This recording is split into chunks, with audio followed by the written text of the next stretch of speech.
తిరుమల శ్రీవారి భక్తుల్ని చిరుత టెన్షన్ వెంటాడుతోంది. అయితే 2 రోజులుగా చిరుతల సంచారం కలకలం రేపింది.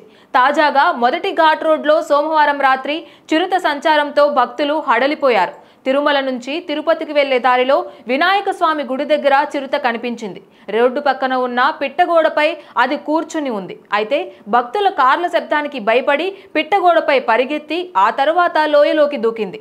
ఈ ఘటనతో వాహనదారులు భయపడిపోయారు. వెంటనే అలిపిరి చెక్ పాయింట్ సిబ్బందికి సమాచారం ఇచ్చారు.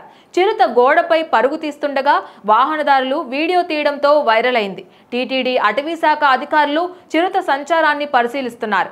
అలిపిరి చెక్ పాయింట్ సిబ్బంది ఫారెస్ట్ సిబ్బందితో కలిసి సంఘటనా స్థలానికి చేరుకున్నారు.